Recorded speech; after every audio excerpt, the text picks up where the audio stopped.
Bom te ver por aqui. Eu sou o Daniel. Se você está visitando a gente nessa noite ou assistindo até da sua casa pela primeira vez, seja muito bem-vindo em nosso meio.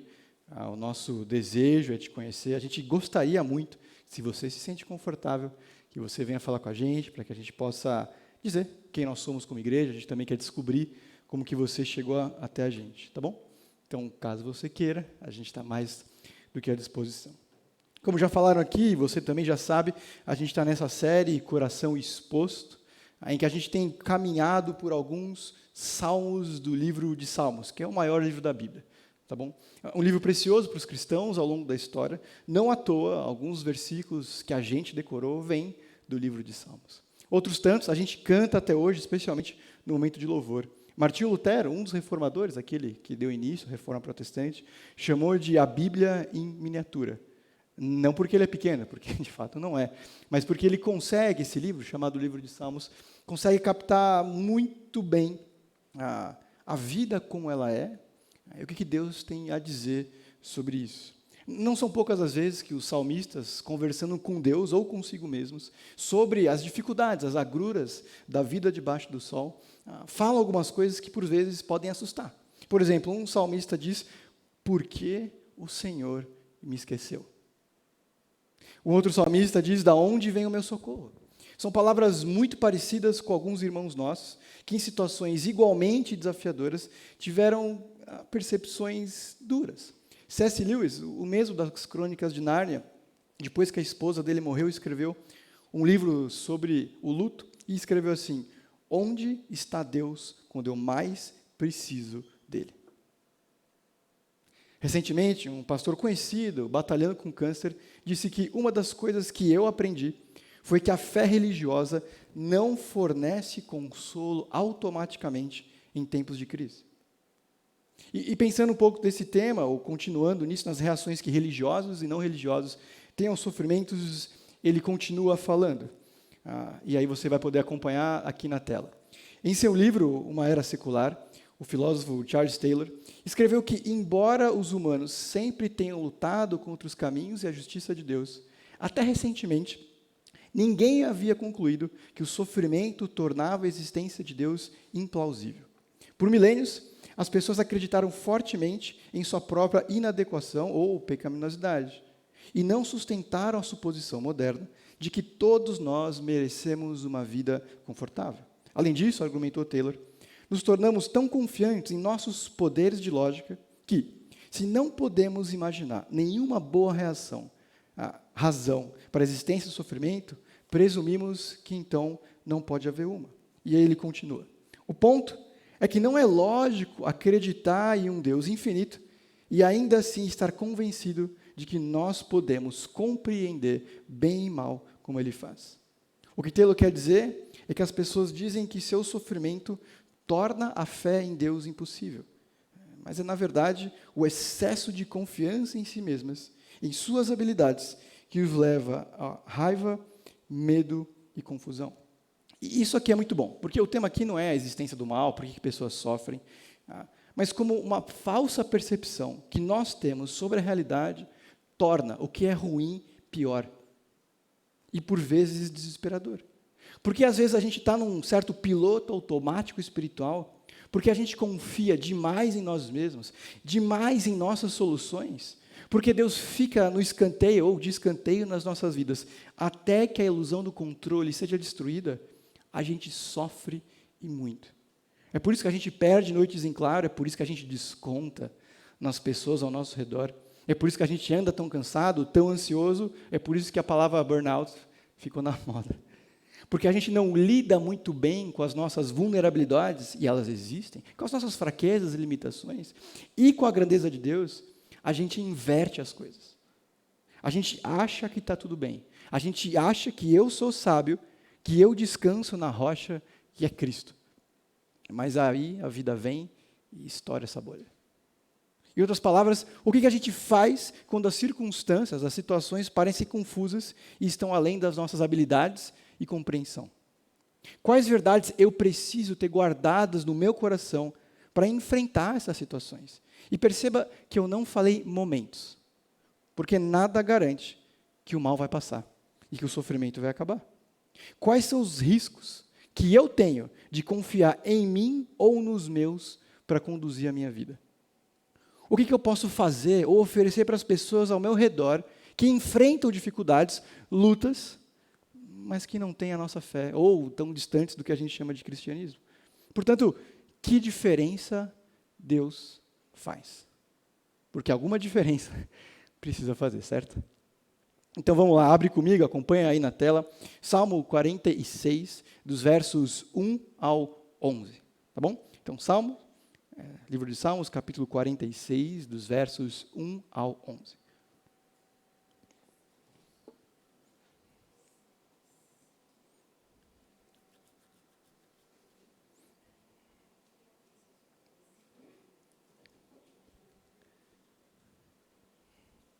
Muito bem, versículo 1, diz assim: Deus é nosso refúgio e nossa fortaleza, auxílio sempre presente na adversidade.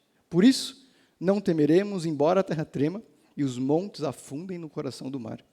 Embora estrondem suas águas turbulentas e os montes sejam sacudidos por sua fúria. Há um rio cujos canais alegram a cidade de Deus, o santo lugar onde habita o Altíssimo.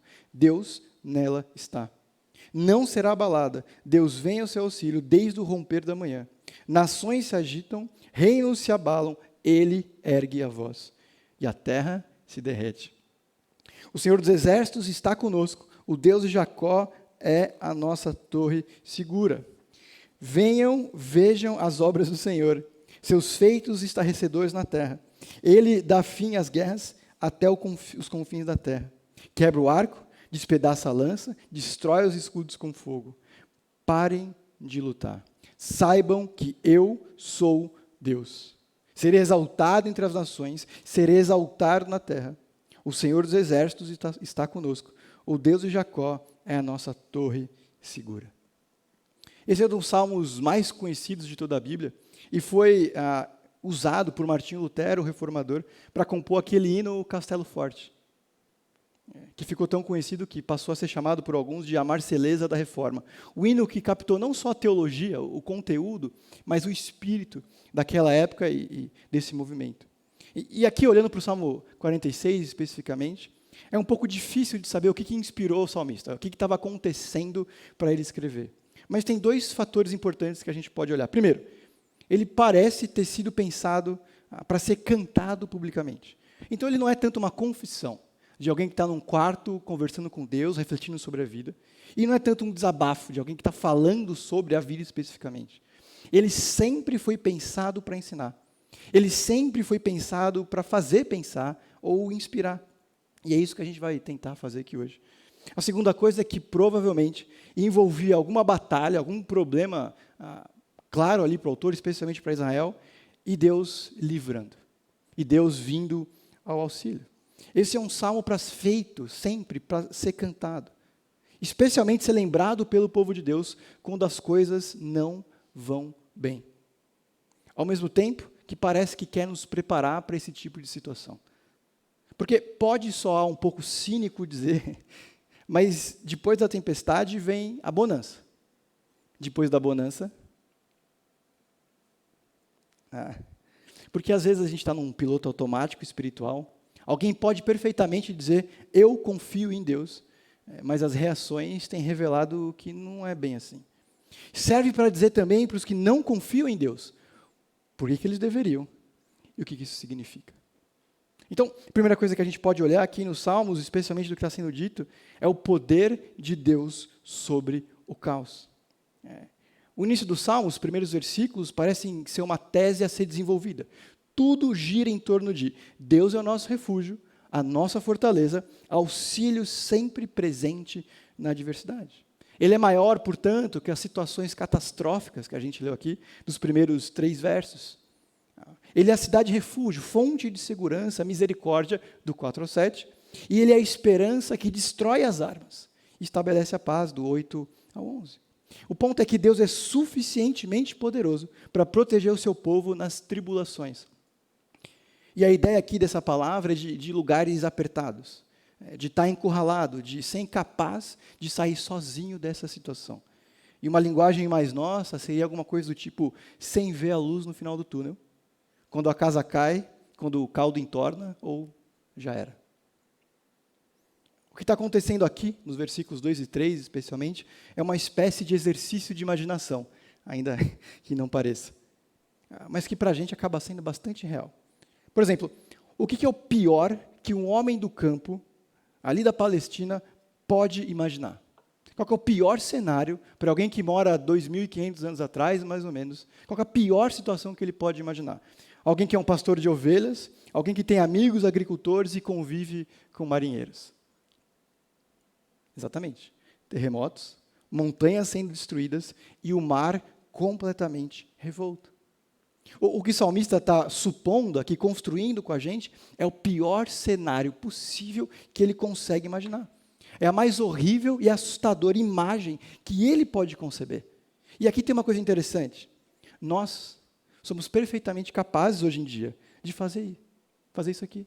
O que para ele é exagero, hiperbólico, um poder destrutivo que só Deus possuía, para a gente, 2.500 anos depois, está guardado em alguns galpões militares. Uma bomba pode muito bem fazer tudo isso aqui. E aí? Deus ainda é confiável? Perceba que o salmista aqui, ele não é ingênuo. Ele sabe, ele reconhece as dificuldades da vida. Ele é realista. Ele sabe que a vida na Terra é normalmente mais turbulenta e desgastante do que a gente gostaria. Mas a presença ou a persistência do sofrimento não significa insegurança completa. E nem que não se pode ter algum tipo de satisfação ou até alegria. O que ele está dizendo é que mesmo que tudo isso aqui aconteça, ele não vai sucumbir. Ao contrário, ele encontra força. Na verdade, ele é preenchido por uma coragem que bane o medo. É um coração cercado de incertezas externas, ao mesmo tempo inabalável. Alguém que nem sempre sabe o que está acontecendo, o porquê que está acontecendo, mas sabe o que deve fazer, ou melhor, em quem acreditar. Quando as coisas ficam confusas, quando os céus vêm abaixo, quando a terra treme, as montanhas são arrancadas, a gente pode manter calma e tranquilidade de coração. Não porque somos, mas porque Deus é. Amém? Não foram poucas as vezes, por exemplo, que Israel, o povo de Deus, ali no Antigo Testamento, buscou ajuda em tudo menos em Deus. Quase sempre no Egito. Outras vezes em líderes que pareciam ser de Deus e não era bem assim. Outras vezes em coincidências. O ponto é que eles não deveriam olhar para trás. Eles não deveriam olhar para dentro. Eles deveriam olhar para cima. Ter Deus como fortaleza. E fortalezas são esses lugares em que se procura refúgio em meio à guerra. Mas também não são lugares de descanso perpétuo. É perfeitamente possível encontrar segurança, abrigo e cuidado. Mas o que não significa, de forma alguma, que os problemas vão sumir. Perceber Deus como fortaleza não é a mesma coisa que pensar nele como campo de força. Isso aqui é uma diferença importante que a gente precisa fazer. Porque no segundo, no caso do campo de força, os problemas deixam de existir ou simplesmente nunca chegam até mim. No outro, na fortaleza, eu sou protegido, capacitado a enfrentar qualquer coisa que a vida, os outros e o mal lancem sobre mim. Se você viu ou gosta de Senhor dos Anéis, pense em Helm's Deep. A fortaleza que em mais de 3.000 anos ninguém superou. O lugar que eles recorriam na preparação da batalha. A diferença aqui é que Deus é real. E que ninguém venceu e jamais vencerá. Pelo contrário, Deus é intransponível aos assaltos do inimigo, mas perfeitamente acessível aos seus filhos. Diante disso, só tem duas opções lendo o Salmo. A primeira é correr para Deus ou correr de Deus. E para ser bem sincero e honesto com vocês, correr em direção a Deus é por vezes assustador. Porque Ele é enorme. Ele é poderoso. E Ele não se furta o direito de dizer onde foi que eu errei. Ele não esconde e não deixa de lado o quão bom eu não sou. Mas fugir de Deus é ainda mais assustador. Significa enfrentar terremotos, montes e mares com o quê? Pensamento positivo? Recursos materiais? Um bom currículo? Saúde? Líderes humanos? Nossas teorias? Não é o que a gente tem feito há milhares de anos. E veja onde a gente chegou. A verdade é que todos nós somos frágeis, incapazes demais, até para garantir que nós estaremos vivos daqui a 10 minutos. Frequentemente, há situações que dificilmente a gente considera agradáveis, a gente vira uns para os outros e até para o céu e diz, quando que isso vai acabar? Como que vai acabar? Tem jeito? Ou por que eu? O problema é que a gente quer as garantias, mas não o garantidor. A gente quer nas nossas mãos alguma coisa que eu considero suficiente para mim. Ao passo que a gente rejeita o Santo Espírito, que diz, Deus é nosso refúgio e nossa fortaleza, auxílio sempre presente na adversidade, não como um campo de força, mas como alguém próximo, que me protege, ouve e se preocupa. Senhores, nessa vida a gente dificilmente vai saber de tudo. Dificilmente a gente vai saber dos porquês que as coisas acontecem. Mas a gente pode descansar no versículo muito precioso em Romanos 8:32, que diz assim, aquele que não poupou seu próprio filho, mas o entregou por todos nós, como não nos dará também com ele todas as coisas? O argumento aqui é do maior para o menor. Se Deus não poupou Jesus pelo seu povo, o que ele não é capaz de fazer? Proteger, preservar. Porque ele é bom e se fez fortaleza, não de anjos, mas de gente como eu e você. A paz não está em circunstâncias melhores, tecnologias disruptivas, muros mais altos, candidatos melhores ou qualquer coisa nessa terra. Está em ter um coração preenchido pela salvação de Deus e firme nessa verdade. Olhando para esse salmo, algumas coisas me vêm à mente, certamente o meu e o seu coração precisam ouvir mais e mais constantemente. Primeiro, Deus é mais poderoso do que qualquer mal. Nada do que eu venha a sofrer surpreende a Deus. Nenhum mal que planejem contra mim é segredo para Deus. Nunca é tarde demais para a graça de Deus. Deus nunca abandona os seus. Amém? Chegando no meio do salmo aqui, no versículo 4 já, o cenário parece que muda, né? A gente consegue ver algum tipo de paz em meio ao caos. O mar revolto, as montanhas sendo destruídas, dão lugar à cidade de Deus, cortada por um rio. E aqui pode passar um pouquinho desapercebido para a gente, nessa metade aqui do salmo, mas esse tipo de fonte de água é muita coisa. Porque a gente tem, frequentemente, pelo menos água em 3 cômodos de casa, né? Cozinha, banheiro e área de serviço. Para eles, ter um rio cortando a cidade significa estabilidade, significa segurança, significa, em caso de guerra, sobrevivência. Parece que ele sai do pior dos cenários para o melhor dos cenários. Do lado de fora, cataclisma, apocalipse. Podia muito bem estar em Apocalipse, os primeiros versos do Salmo. Do lado de dentro, o próprio Deus. Vida. Mesmo quando o mundo se desfaz, Deus é refúgio. É como se o salmista aqui, falando sobre a paz no meio do caos, estivesse oferecendo 2 opções.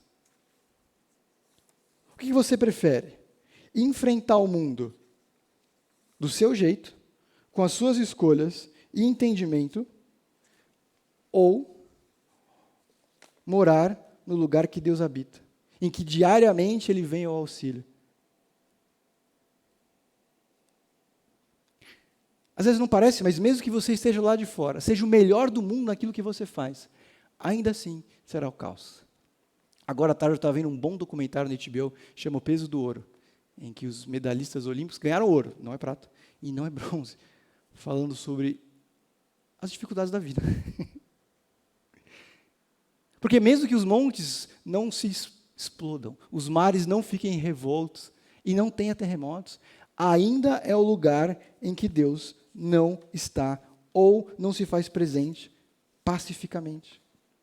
E melhor do que limitar o entendimento do Salmo a um lugar específico, tentar descobrir onde é essa cidade de Deus, é permitir que a palavra dele desenvolva em mim essa disposição interna.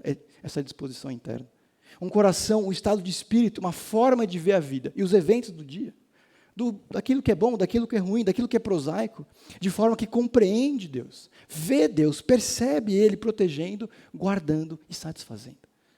Na prática, é trocar o e se pelo mesmo que. O que eu quero dizer com isso é, frequentemente, diante das incertezas da vida, e elas são muitas, eu e você mergulhamos num exercício muito ruim, um exercício muito perigoso, de se perguntar e imaginar, e se? A gente fica imaginando diferentes tipos de cenário, o que fazer, e frequentemente desconsiderando Deus da equação. Talvez seja só eu, mas na ansiedade de prever, a gente muitas vezes recorre até o profeta Google, em que a gente fica vendo o pior cenário e dando um tapinha nas costas. Não, pelo menos isso não vai acontecer. Mas a verdade é que o pior pode acontecer a qualquer um de nós, a qualquer momento. Certo? Quem previa uma pandemia a ponto de ter álcool gel em casa? Confiar em Deus significa que, mesmo que o pior aconteça, eu sei que Deus será o suficiente.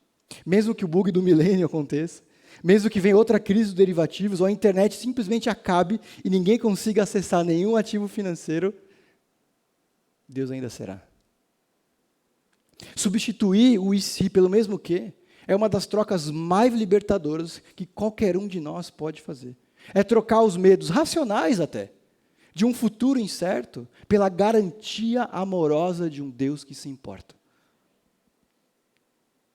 Perceba também que não é um pensamento ingênuo, de que Deus vai me livrar agora do jeito que eu quero, na hora que eu preferir dos meus problemas.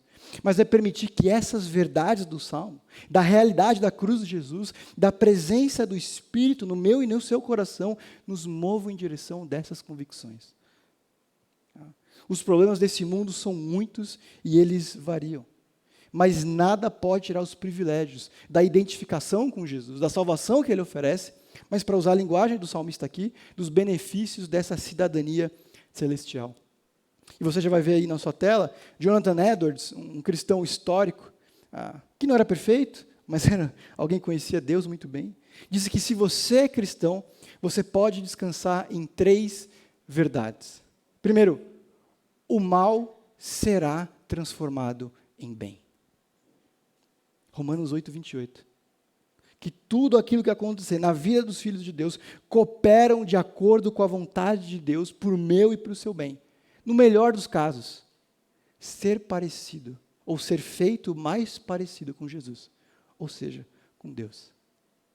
Que pode não parecer, que pode não parecer bom, sentir bem, mas aqueles que conhecem, confiam em Deus, podem descansar na verdade que o mal será transformado em bem. A segunda coisa, as boas coisas não podem ser tiradas.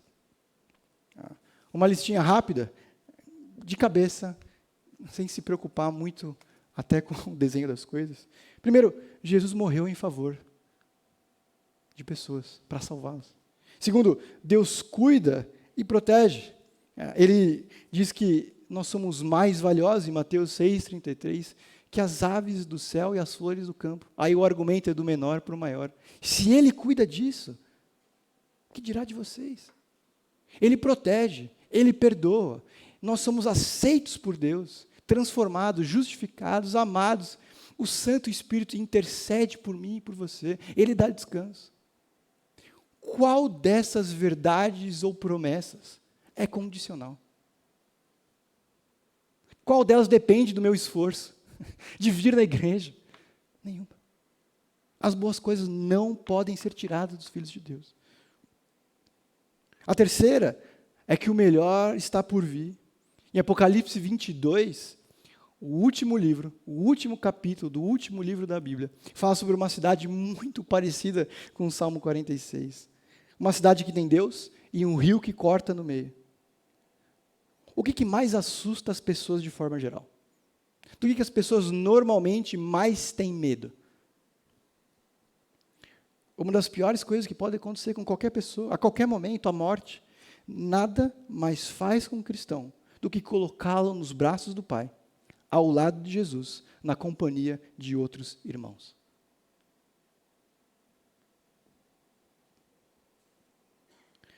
Dos versos 7 a 11 vai repetir a expressão que Deus é o Deus de Jacó, o que é uma forma de lembrar a aliança de Deus com o povo, as promessas, mas que Jacó, em especial, esse personagem do Antigo Testamento, ele era alguém que se colocou em inúmeros apuros, como diria um comentarista. Um sujeito que estava muito longe de ser perfeito, mas que Deus transformou a mal em bem, que não perdeu o que ele tinha de melhor, e quando passou dessa para uma melhor, era verdade, não era só uma expressão. João Calvino, um dos reformadores, já que a gente está falando da reforma hoje e celebrando, ele diz assim: a força deles, os fiéis, tem como seu único fundamento a certeza da proteção divina, de modo que aqueles que descansam em Deus e põem nele a sua confiança, realmente podem gloriar-se não somente que jamais se desfalecerão, mas também serão preservados em segurança e sem preocupação, em meio às ruínas de um mundo em declínio. Uma expressão comum nas Escrituras, e até nos livros de teologia, é o chamado remanescente fiel.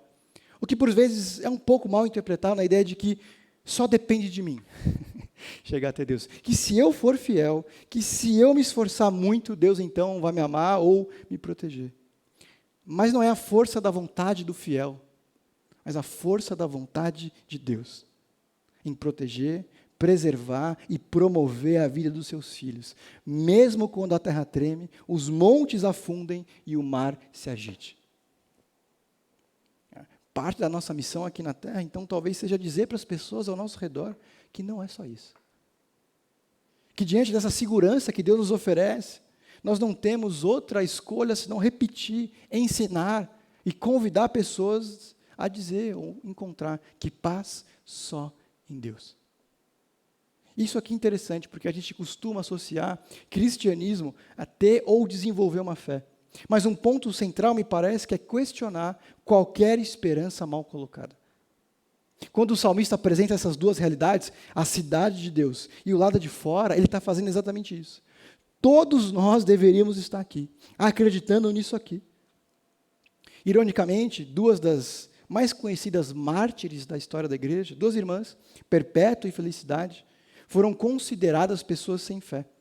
Conta a história que enquanto elas eram martirizadas, ou seja, lançadas numa espécie de coliseu para enfrentar feras, a multidão que assistia gritava: morte aos ateus.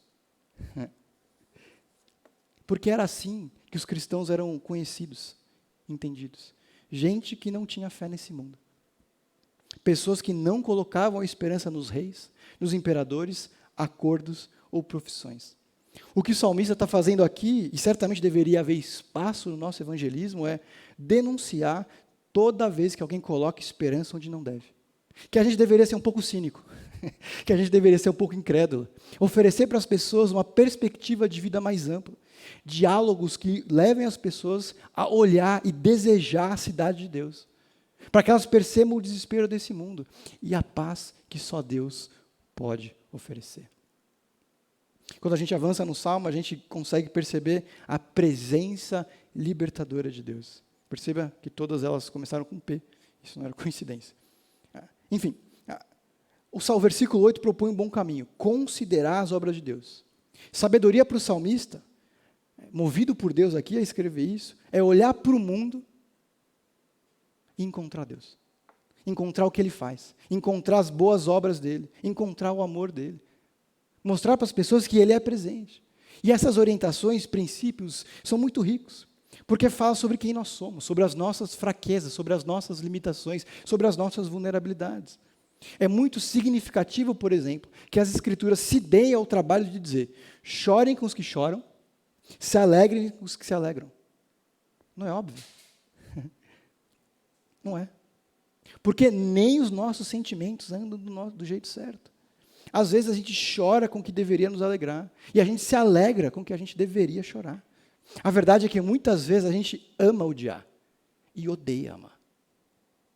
Sabedoria, portanto, é ser moldado por Deus, pela palavra dEle e pelo Santo Espírito. Isso aqui é interessante. Justamente porque o Salmo foi feito para ser ouvido, repetido e citado, quem participava desses momentos, muito parecidos com o nosso aqui, não estava ouvindo o próprio coração, mas falando a ele. É um questionar saudável de si mesmo. Se forçar a lembrar, ver ou perceber Deus. Eles pegam essas verdades, pressionam bem fundo no coração para que Deus os mude. É uma consciência meditativa, vou chamar aqui de teocêntrica, que objetivamente tenta perceber Deus, trazer princípios, verdades, versículos à memória e ser conduzidos por Ele.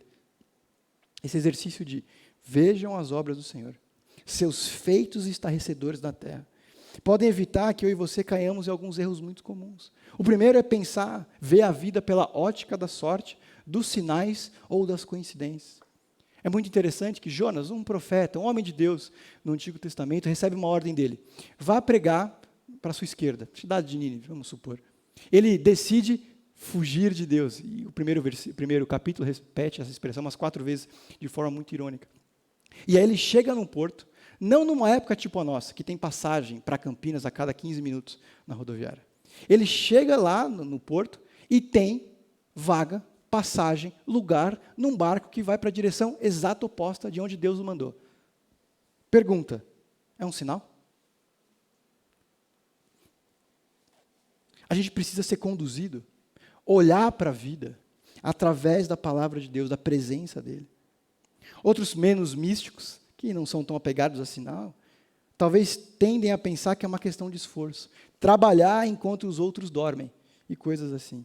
E ainda que a excelência tenha valor, estudar e ser especialista nas últimas invenções, tais como Open Banking, criptomoeda ou blockchain, as boas coisas não vêm do esforço.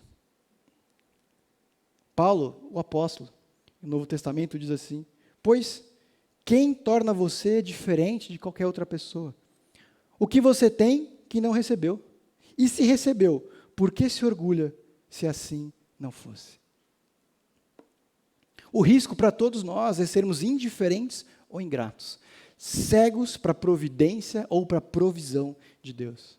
Se até metade do Salmo tem essa ideia de comparar cenários da cidade e fora da cidade e convidar o povo de Deus a pensar, aqui tem claramente alguma coisa que vale para todo mundo. Uma espécie de aviso aos que pensam em ignorar. Esse Deus parou as guerras. Ele quebra os arcos, as lanças, ele queima as carruagens com fogo. Em outras palavras, nada nem ninguém é páreo para ele. A expressão-chave fica no versículo 10. Fiquem quietos, parem, saibam que eu sou Deus.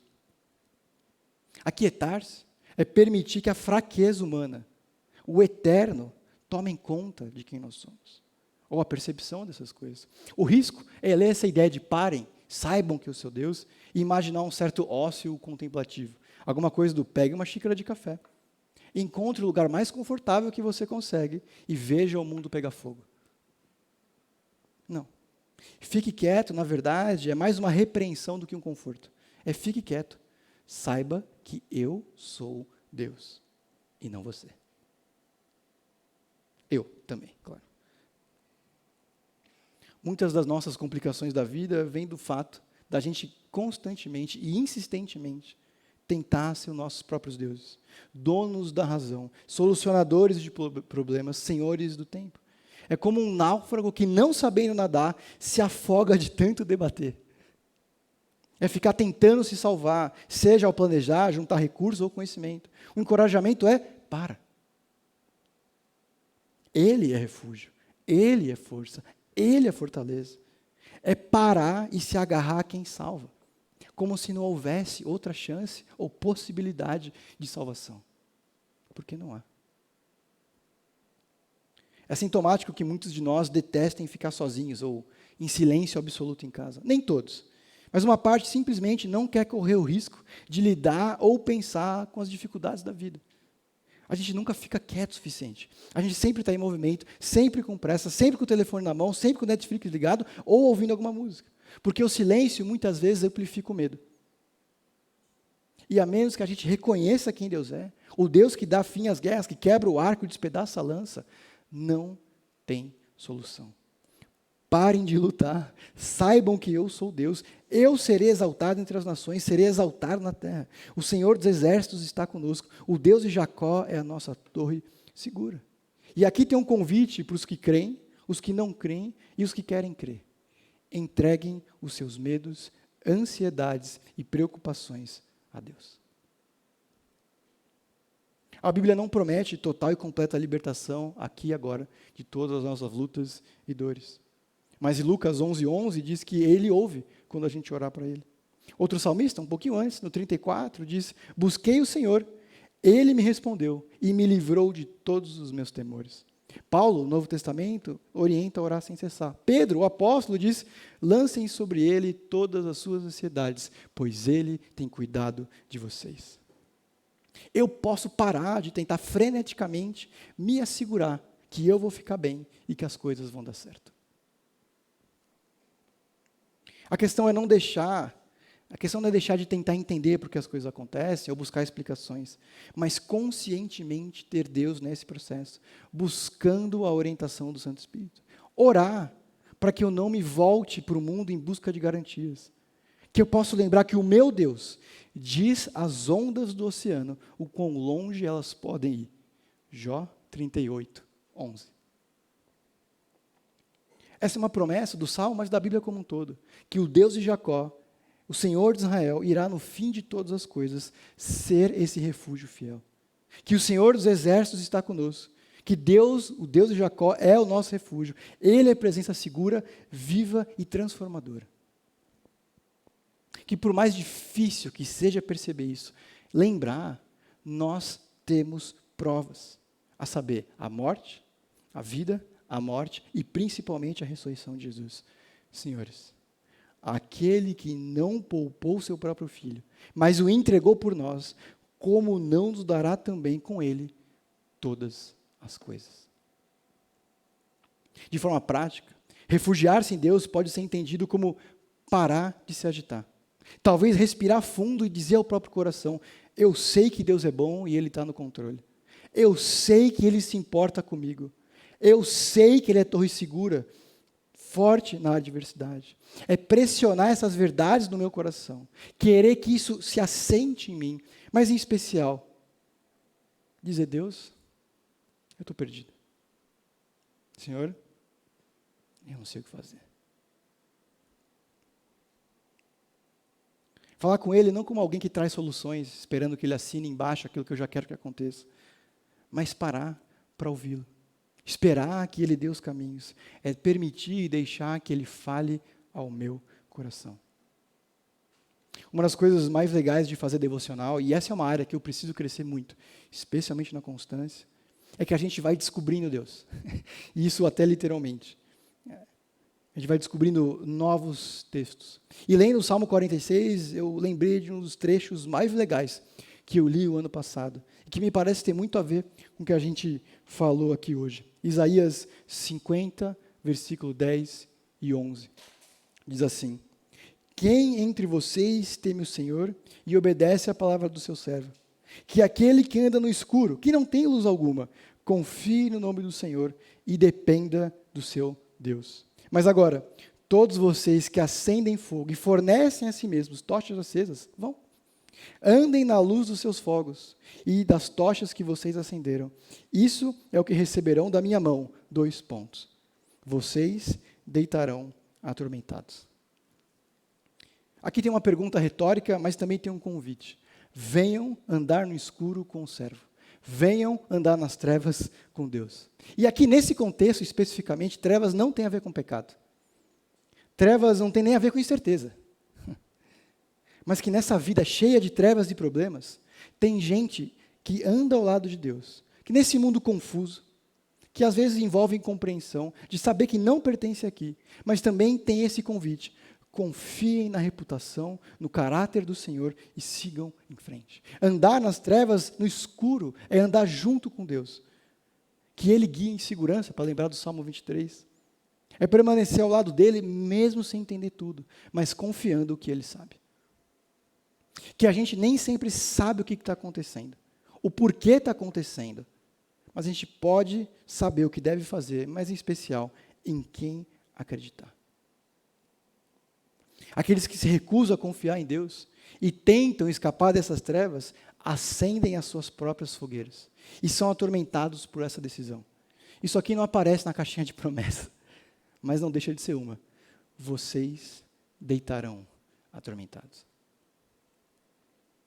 Se Deus está dizendo que vai me conduzir e eu acendo uma tocha, eu tenho menos uma mão para servi-lo, menos um instrumento de obediência. Eu tenho uma outra fonte de luz para me conduzir e eu passo a enxergar o mundo do meu jeito. O resultado? Vocês deitarão atormentados. Diante disso, eu tenho 2 perguntas para a nossa reflexão. Primeiro, quais são algumas tochas que eu tenho acendido? Castelos de carta, fortalezas de achismos humanos que eu tenho feito para a minha segurança. Pessoas que eu tenho me envolvido, sonhos que eu tenho acalentado, que são tochas que eu acendi para me conduzir. Quais são algumas situações que tiram a minha paz? Porque é possível que algumas dessas situações sejam resultado exatamente disso. Uma tocha que eu acendi e agora é tormenta. Nem todo sofrimento é por conta disso, de colocar esperança no lugar errado. O mundo é mau, o mundo é complexo e frequentemente injusto. Mas essa é uma possibilidade, porque existem áreas da minha vida que eu faço questão de me conduzir. E o resultado disso é tormento.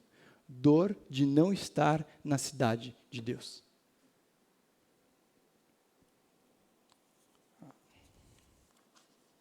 A segunda, existe alguém no meu círculo de convivência que precisa ser convidado a desfrutar da paz que excede todo entendimento?